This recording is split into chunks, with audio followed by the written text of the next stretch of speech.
하나님 말씀은 신약성경 누가복음입니다. 누가복음 19장입니다. 누가복음 19장 1절로 10절에 있는 말씀입니다. 누가복음 19장 1절로 10절에 있는 말씀입니다. 우리 찾으셨으면 한 절씩 교독하겠습니다. 제가 먼저 1절 읽겠습니다. 예수께서 여리고로 들어가 지나가시더라.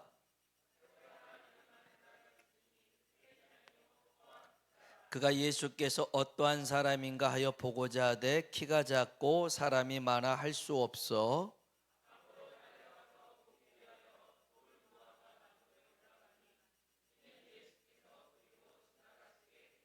예수께서 그곳에 이르사 쳐다보시고 이르시되 삭개오야 속히 내려오라 내가 오늘 내 집에 유하여야 하겠다 하시니 무사람이 보고 수군거려 이르되 저가 죄인의 집에 유하러 들어갔도다 하더라.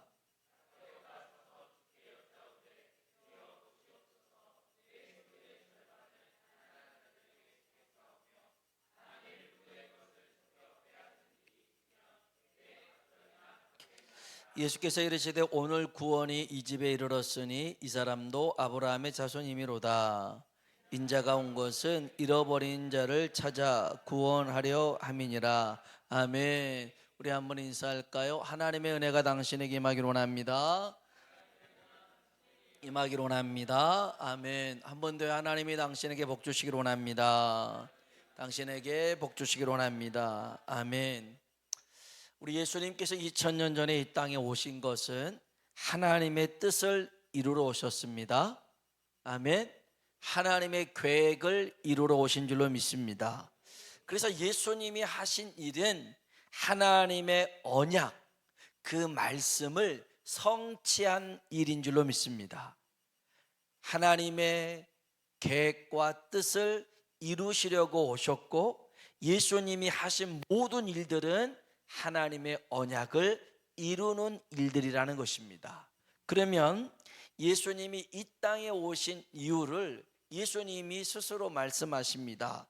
요한복음 10장 10절에 보니까요, 내가 온 것은 양으로 생명을 얻게 하고 더 풍성히 얻게 하려는 것이라. 아멘. 양은 우리입니다. 예수님께서 우리 양으로 하여금 생명을 얻게 하려 오셨다는 것입니다.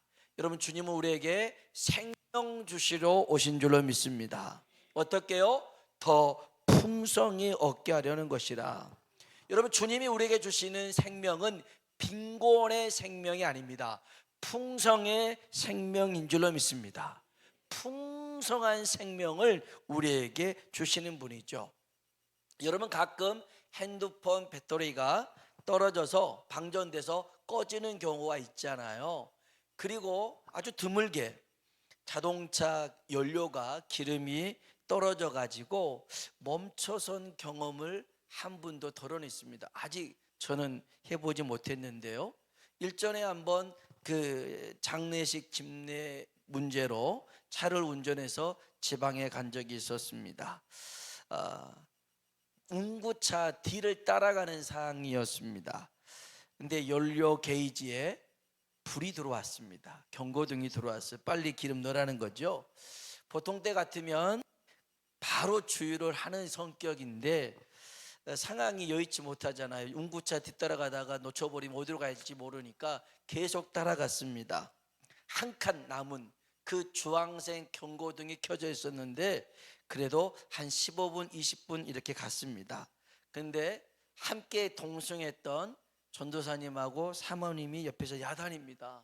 이러다가 차가 꺼지면 어떡할 거냐. 그러니까 지금이라도 기름을 넣고 가자.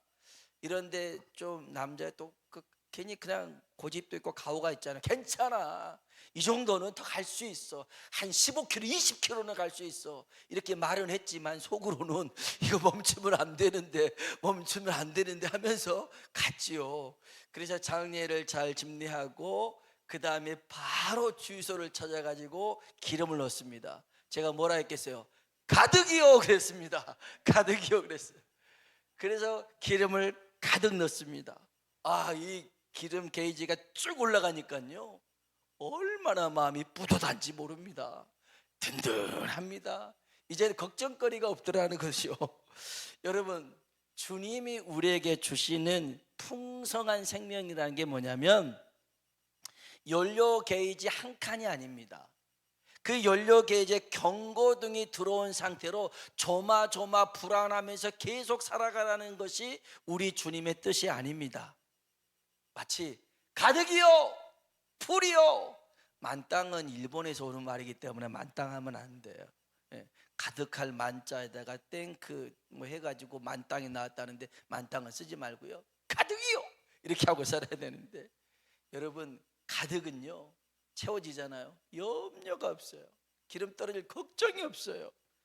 그러면 평안합니다. 기쁨이 옵니다. 여러분, 우리 주님이 주시는 생명은요 간당간당한 생명이 아니에요. 풍성한 생명을 주시러 오신 줄로 믿습니다. 이 주님이 주신 생명 가지고요, 여러분 평안함 속에 기쁨 속에 살아가길 주의 이름으로 축복합니다. 예수님이 이 땅에 오시는 두 번째 일을 요한일서 3장 8절에 보니까요, 하나님의 아들이 나타나신 것은 마귀의 일을 멸하려 하심이라 그랬어요. 주님이 나타나는 것은 마귀의 일을 멸하는 거였습니다. 주님은요, 마귀가 하는 일에 대해서 요한복음 10장 10절에 이렇게 얘기합니다.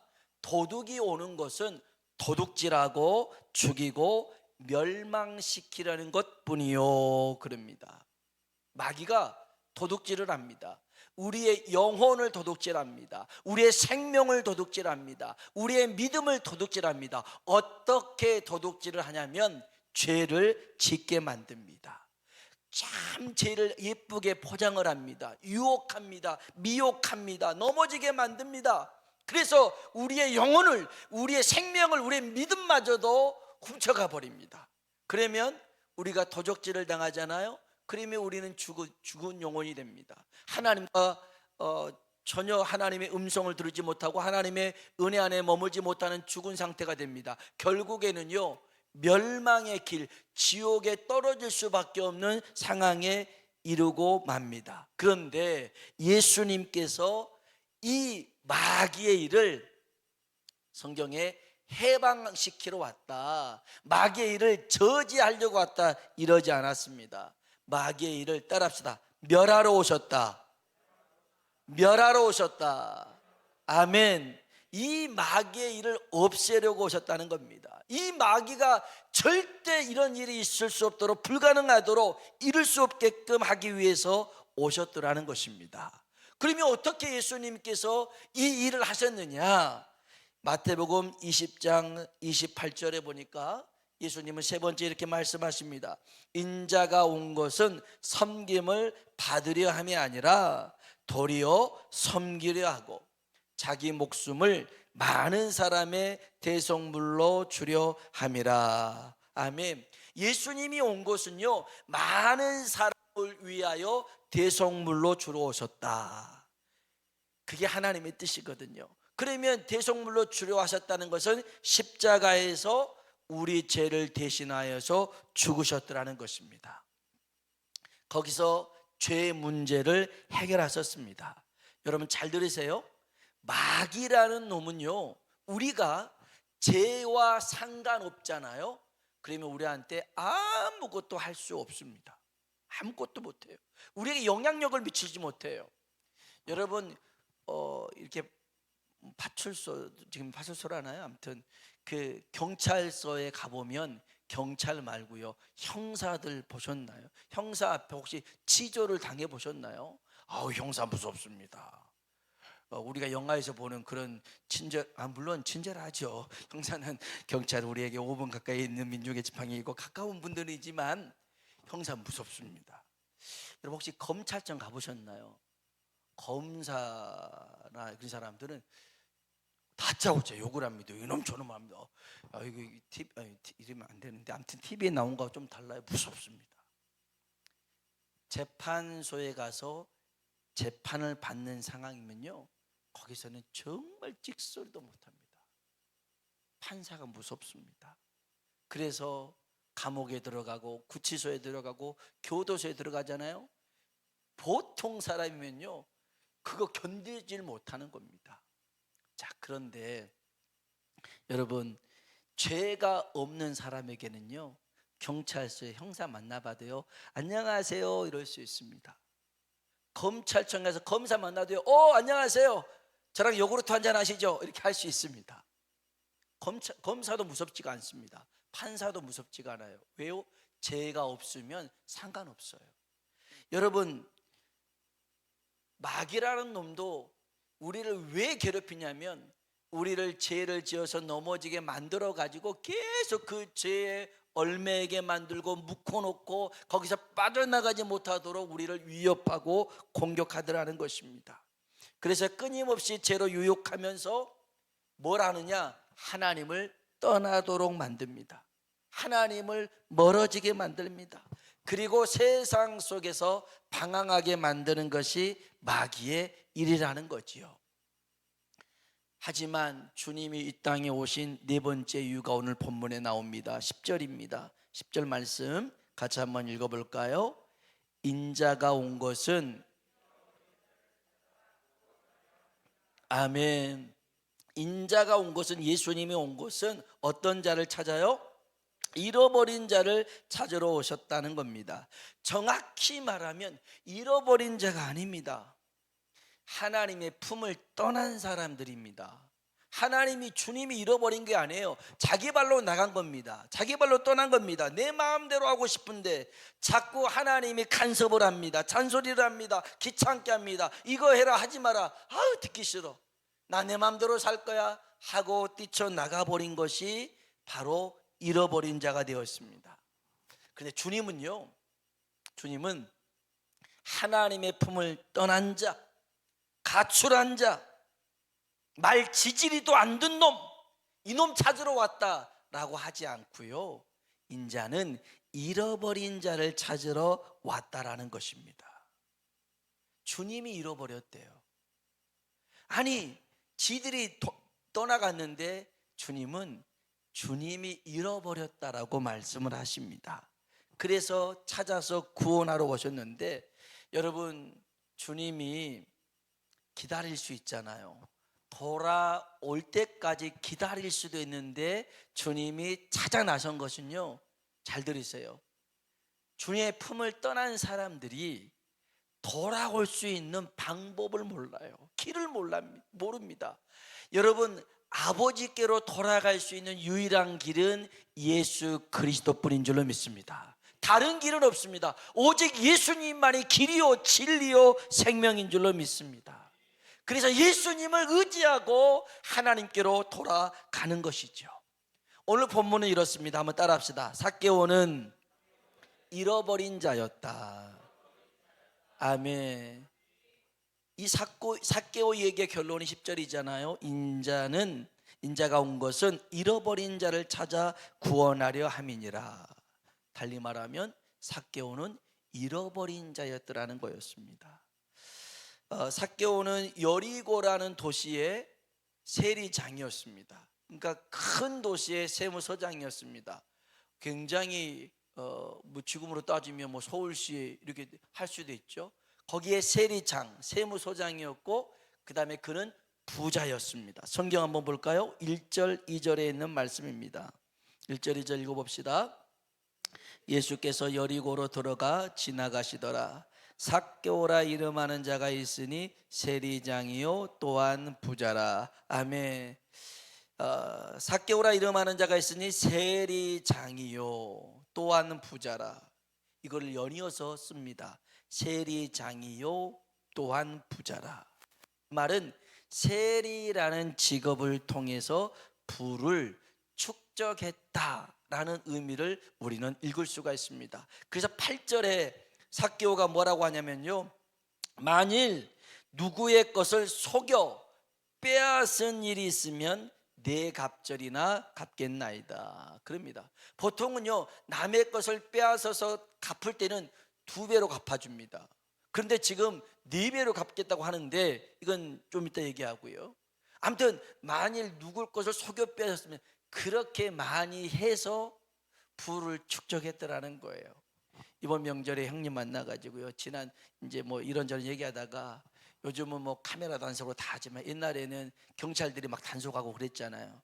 그럼 단속하면 그 면허증 밑에다가 10,000원짜리 끼워 넣어주고 5,000원짜리 끼워 내주고 그러면 알아서 하라고, 그런 때가 있었다고 얘기하면서 막 웃었어요. 지금 같으면 말이 안 되는 소리지만 그때는 그렇게 스피드건 찍고 놓치고 그냥 간택에 있었어요.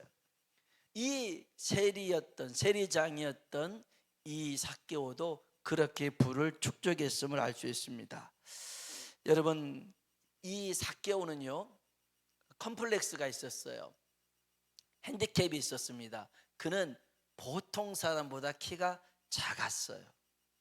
그래서 키가 작다라는 것은 일반적인 사람에게 쓰지 않는데 삭개오에게는 키가 작았다라고 성경에 기록하고 있어요. 한번 3절 한번 볼까요? 3절 읽어봅시다. 그가 예수께서 어떠한 사람인가 하여 보고자 하되 키가 작고 사람이 많아 할 수 없어. 아멘. 그는 키가 작다라는 그런 컴플렉스가 있다 보니까 사람들에게 아마 무시를 당했던 것 같아요. 무시 안 당해도 스스로가 그런 이축된 마음을 가지고 살았던 것 같아요. 그래서 그가 힘썼던 것은 뭐냐면 돈의 힘, 물질의 힘을 그는 가지려고 했죠. 물론 세리라는 것은요 사람들이 더럽게 여기고 부정한 직업이라고 취급을 했습니다. 그런데 더럽고 부정하지만 거기에는 뭐가 있냐면 힘이 있거든요. 세리라고 욕한 사람들, 막 그런 사람들도 세금 계산 딱 할 때는 좀만 봐줘, 우리 친하잖아, 이렇게 유하게 옵니다. 그래서 자기에게 부탁을 합니다. 돈 문제가 걸리면요 자기에게 굉장히 잘해줍니다. 이것 봐라. 그래서 자기의 이런 컴플렉스도 해결할 수 있고, 정말 자기가 이 세상을 살아가면서 가장 크게 여겼던 것이 물질이 되고 재물이 되었습니다. 그래서 더욱 돈에 집착하게 되었죠. 그러다 보니 자연스레 하나님과 멀어지게 됩니다. 참 돈이라는 게 힘이 있거든요. 주님도 그랬습니다. 재물과 하나님을 겸하여 섬길 수가 없다. 그런데 이 삭개오가 주님을 보고자 하는 마음이 있었습니다. 자, 3절 4절 다시 한번 읽어볼까요? 읽어봅시다. 그가 예수께서 어떠한 사람인가 하여 보고자 하되 키가 작고 사람이 많아 할 수 없어 앞으로 달려가서 보기 위하여 돌무화과 나무에 올라가니 이는 예수께서 그리로 지나가시게 되미로라. 아멘. 아멘. 분명 삭개오는 돈 때문에 하나님을 떠났다라고 볼 수 있는데, 그런 삭개오 마음 속에서도 주님을 보고자 하는 마음이 있었더라는 것입니다. 요한복음 4장에 보면요 예수님께서요 사마리아 여인과 얘기를 하는 장면이 나옵니다. 우물가의 여인과 얘기를 하는데, 이 여인 정말 남편만 6명인 이 여인인데 얘기를 잘 들어보니까 믿음도 있고요, 메시아 그리스도도 기다리는 사람이에요. 겉보기와는 달라요. 그 안에도 사모함이 있어요. 사모함이 있어요. 며칠 전에 어떤 성도님하고 같이 얘기하면서 요 코로나를 지난 요 때에도 정말 사모하는 마음을 가지고 교회를 찾고 또 그렇게 구하는 이들이 있는 것 같다, 이렇게 말씀을 같이 나눴거든요. 맞아요. 지금도 하나님의 은혜를 구하는 자들이 많은 줄로 믿습니다. 무슨 저런 사람이 정말 하나님을 찾을 수 있을까? 아니요. 삭개오와 같이 세리장이었고 또 우물가 여인과 같이 그렇게 남자가 6명이나 뒀던 남편을 6번 결혼한 거 아닙니까? 그런 여인에게도 여전히 하나님을 향한 목마름이 있더라는 것입니다. 자, 주님이 오늘 이 삭개오를 구원하십니다.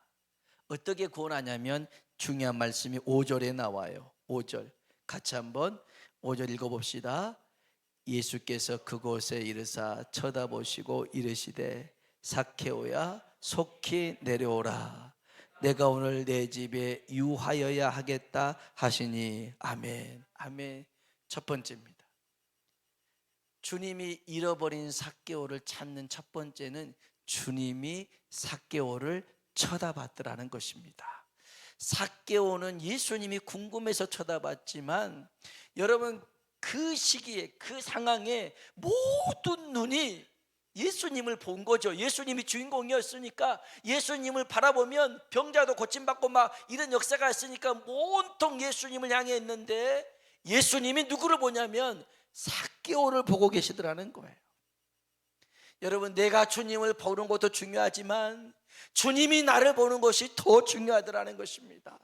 그리고 주님이 나를 보고 있다는 것을 깨닫는 것이 중요합니다. 좋은 신앙은요, 아이 컨택하는 거예요. 눈과 눈이 마주치는 거예요.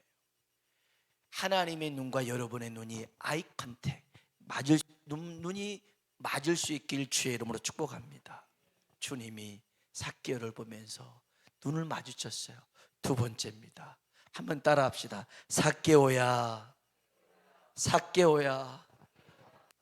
주님이 그 키 조그만한 그 아저씨가 이렇게 나무에서, 뽕나무에서 이렇게 있는 모습 보고 삭개오라고 불러줬습니다.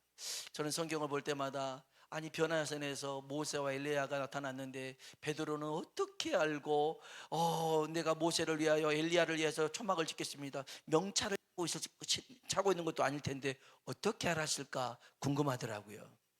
근데 여러분, 예수님이요, 수많은 사람들 중에 저 사람이 삭개오인 줄 어떻게 아셨을까요? 이름을 쓰고 있는 것도 아니잖아요. 근데 그가 삭개오인 줄 아셨더라는 거예요. 그 말이 무슨 말이에요? 하나님은 우리를 알고 계시더라는 겁니다. 우리를 부르고 계시더라는 것입니다. 지금도 삭개오만이 아니라 하나님이 많은 이들의 이름을 부르고 계신 줄로 믿습니다. 그런데 이걸 못 듣는 겁니다. 이거를 안 듣는 겁니다. 그러니 하나님 앞으로 나을 수가 없는 거죠. 주님이 삭개오를 보고 삭개오야 속히 내려오라 그럽니다. 그러면서 세 번째 하신 말씀이 중요합니다. 오늘 내가 내 집에 머물러야겠다. 오늘 밤은 너와 함께 자겠다. 이렇게 얘기합니다. 우리 다시 한번 5절 볼까요? 5절입니다. 예수께서 그곳에 이르사 쳐다보시고 이르시되 삭개오야 속히 내려오라. 내가 오늘 내 집에 유하여야 하겠다 하시니. 아멘. 여러분, 예수님이 여러분의 집에 가신다면 여러분 뭐 하시겠습니까? 집 청소부터 하시겠습니까? 요리부터 하시겠습니까? 뭐부터 하시겠습니까? 부담스럽지 않겠습니까? 예수님이 온다고 혼자만 온 게 아니라 12제자도 오는데 우리 집은 작은데 별 생각 다 할 거 아닙니까? 그런데요, 이 삭개오는요, 예수님이 그러면 오늘 밤은 니네 집에서 좀 머물러야겠다, 한숨 자야겠다. 그렇게 6절에 보면요, 이 삭개오가 즐거워서 예수님을 영접합니다. 어서 가십시다 주님, 어서 가십시다. 주님이 삭개오의 집에 머문다는 사실이 삭개오의 의지의 대상이 바뀌어버립니다. 전에는 인생의 돈이 전부였습니다. 그것 때문에 하나님과 멀어져도 이것이 있어야 내 자존심이 사는 일이었고, 이것이 있어야 다른 사람들 앞에 땅땅거리며 살 수 있었던 게 돈이었습니다. 그런데 주님이 내게 찾아오셨다, 주님이 나를 불러주셨다, 주님이 내 집에 머문다, 이 사실에 8절 한번 볼까요? 8절입니다. 읽어봅시다. 삭개오가 서서 주께 여짜오되 주여 보시옵소서, 내 소유의 절반을 가난한 자들에게 주겠사오며 만일 누구의 것을 속여 빼앗은 일이 있으면 네 갑절이나 갚겠나이다. 아멘. 내 소유의 전부를 드리겠습니다. 이게 믿음 좋은 거 아닌 것 같아요. 내 소유의 절반 드리겠습니다, 가난한 자들에게. 그리고 자기가 잘못한 게 있잖아요. 속여 빼앗은 것도 있을 거 아닙니까? 아마 가난한 자들에게 다 줘버린다면 속여 빼앗은 사람은 어떻게 할 거예요? 이거 갖다 보면 아마 삭개오는 빈털터리가 될 수도 있었을 거예요. 그런데 이제는 이 삭개오의 기쁨은 돈이 아니었어요. 주님이 이 삭개오의 전부가 된 줄로 믿습니다. 여러분, 이 얘기가 얼마나 우리에게 다가올지 모르겠어요. 근데 이 얘기는요, 여기 18장 얘기랑 연관시켜 보면 우리에게 주는 울림이 커요. 삭개오는 돈이 하나님으로 생각하고서 이제까지 살았다가 주님 만나고 이 돈을 다 나눠주고 주님 쫓아간다고 합니다. 그런데 18장 22절 볼까요? 18장 22절로 23절입니다. 여기 18절부터 한 부자 청년 관원 얘기가 나옵니다. 이 친구는요, 정말 어렸을 때부터 말씀과 율법과 계명을 잘 지키고 살았습니다.